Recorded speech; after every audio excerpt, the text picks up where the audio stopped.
हो गया खेल, यूपी पंचायत चुनाव पर लग गया ब्रेक। अब विधानसभा चुनाव के बाद जनता चुनेगी सरपंच। हुआ शंखनाद तो गदगद नजर आया भगवा ब्रिगेड। लगी भनक तो अखिलेश यादव ने भी किया पलटवार। मुनादी पर लगी रोक तो फूट फूट कर रोए दावेदार। उत्तर प्रदेश में पंचायत चुनाव की आहट होते ही दावेदार एक्टिव हो गए थे। छोटी संसद की सरपंच बनने के लिए गांव के नेताजी सुबह से लेकर देर रात तक ग्रामीणों के साथ चौपाले सजा रहे थे। 26 जनवरी की शुभकामनाओं से गांव की दीवारें पटी हुई थी। प्रधान, बीडीसी और जिला पंचायत पहुंचने के लिए दावेदारों ने अपनी अपनी तिजोरी के ताले भी खोल दिए थे। मैखानों की रौनक भी बढ़ गई थी। बेरोजगार ग्रामीणों की जेब में खर्च के लिए पैसा आ रहा था। लेकिन एकाएक खबर सामने आती है। ये खबर जहां उम्मीदवारों के लिए टेंशन साबित हुई तो वोटर्स के चेहरों से मुस्कान छीन ली।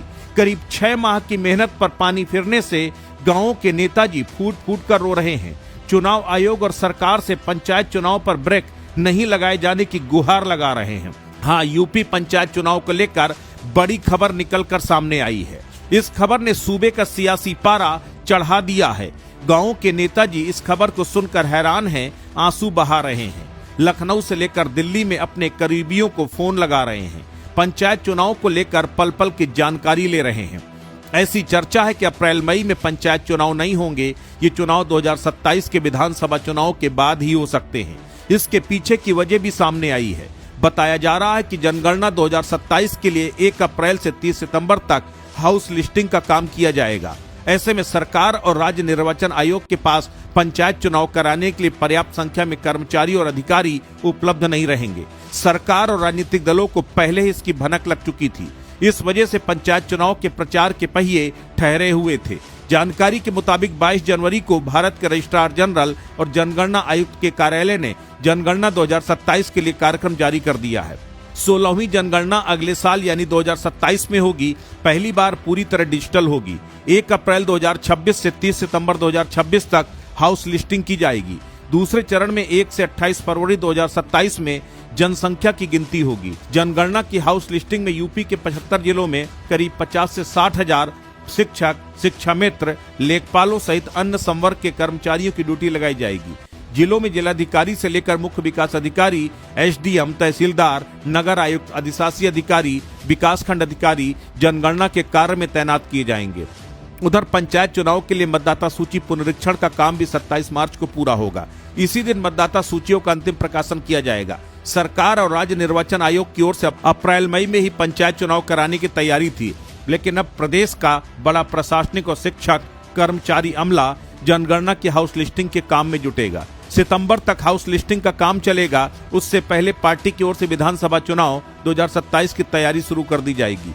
ऐसे में सपा समेत सभी राजनीतिक दल भी सितंबर के बाद पंचायत चुनाव कराने के पक्ष में नहीं है। सरकार और संगठन भी नहीं चाहते समय पर चुनाव। भाजपा के सूत्रों का कहना है कि पार्टी और सरकार भी समय पर चुनाव कराने के पक्ष में नहीं है। विधानसभा चुनाव से पहले पंचायत चुनाव में कई तरह के राजनीतिक जोखिम हैं। पहला तो गांव में पार्टी के ही कार्यकर्ताओं के बीच राजनीतिक रंजिश बढ़ जाएगी। दूसरा, प्रत्याशी चयन नहीं होने से नाराज पार्टी के कार्यकर्ता दूसरे दलों से टिकट को लेकर पार्टी को कमजोर कर सकते हैं। जिला पंचायत सदस्य और क्षेत्र पंचायत सदस्य के चुनाव में यदि पार्टी का प्रदर्शन अच्छा नहीं रहता तो इसका सीधा असर विधानसभा के चुनाव पर पड़ेगा। 2021 में भी पंचायत चुनाव के पहले चरण का अनुभव योगी सरकार और भाजपा के लिए अच्छा नहीं था। उसका डैमेज कंट्रोल करने में काफी मशक्कत करनी पड़ी थी। सूत्रों के मुताबिक गत दिनों पार्टी और सरकार की कोर ग्रुप की बैठक में भी इस मुद्दे पर मंथन हुआ है। पंचायत चुनाव को विधानसभा चुनाव के बाद तक टाल दिया जाए। वहीं राज्य निर्वाचन आयोग की ओर से पंचायती राज विभाग को पत्र लिखा गया है कि पंचायत चुनाव के लिए आरक्षण निर्धारण कर सूची सौंपी जाए। आरक्षण का निर्धारण करने के लिए पंचायती राज विभाग को एक कमेटी का गठन करना है। कमेटी ही 2021 और 2015 के पंचायत आरक्षण के आधार पर 2026 के आरक्षण निर्धारित करेगी। आरक्षण निर्धारण की प्रक्रिया में करीब 2 महीने का समय लगता है, लेकिन विभाग की ओर से अब तक कमेटी का गठन करने की कवायद भी शुरू नहीं की गई। विभाग के उच्च पदस्थ अधिकारियों ने भी संकेत दिए हैं कि पंचायत चुनाव की फिलहाल कोई तैयारी नहीं है। सरकार में भी उच्च स्तर से इसके लिए कोई संकेत नहीं मिला है। पंचायती राज संस्थाओं से जुड़े जनप्रतिनिधि भी बता रहे हैं कि सरकार और संगठन की ओर से उन्हें संकेत दिया गया है कि चुनाव फिलहाल नहीं होंगे। विधानसभा चुनाव के बाद ही पंचायत चुनाव कराए जाएंगे। इसके चलते जिलों में पंचायत चुनाव की तैयारी भी लगभग बंद हो गई है। भाजपा के पदाधिकारी और कार्यकर्ता पंचायत चुनाव की जगह SIR और वीवी ग्राम जी योजना में जुटे हैं। भाजपा के पदाधिकारियों ने बताया कि पंचायत चुनाव को लेकर राष्ट्रीय नेतृत्व की हरी झंडी का इंतजार है। अगर राष्ट्रीय नेतृत्व ने निर्धारित समय पर ही चुनाव कराना उचित समझा तो अप्रैल मई में चुनाव कराए जाएंगे। यदि सरकार और संगठन का प्रदेश नेतृत्व को केंद्रीय नेतृत्व से विधानसभा चुनाव के बाद ही पंचायत चुनाव कराने की अनुमति मिली तो चुनाव टल जाएंगे। बता दें कि प्रदेश में ग्राम प्रधान और क्षेत्र पंचायत सदस्य, जिला पंचायत सदस्यों का कार्यकाल मई के पहले सप्ताह में खत्म हो जाएगा। वहीं ब्लॉक प्रमुख और जिला पंचायत अध्यक्षों का 5 साल का कार्यकाल जुलाई के पहले सप्ताह में पूरा होगा। ऐसे में यदि समय पर चुनाव नहीं कराए जाते तो ग्राम प्रधानों, ब्लॉक प्रमुखों, जिला पंचायत अध्यक्षों की जगह वहां सरकार की ओर से किसी सक्षम अधिकारी को रिसीवर नियुक्त किया जाएगा। मामले पर प्रदेश महामंत्री और पंचायत चुनाव प्रभारी राम प्रताप सिंह ने कहा कि पंचायत चुनाव कब कराए जाएंगे या नहीं कराए जाएंगे, इसको लेकर सरकार से कोई संदेश नहीं मिला है। पंचायत चुनाव को लेकर भाजपा की तैयारी पूरी है। वहीं पंचायती राज निदेशक अमित कुमार सिंह ने कहा, आरक्षण का निर्धारण के लिए अभी प्रक्रिया शुरू नहीं हुई है, इसका प्रस्ताव शासन स्तर पर है। जो भी नियमानुसार सुसंगत कार्रवाई होगी वो की जाएगी। हमारे स्तर पर पंचायत चुनाव से जुड़ा कोई भी काम लंबित नहीं है।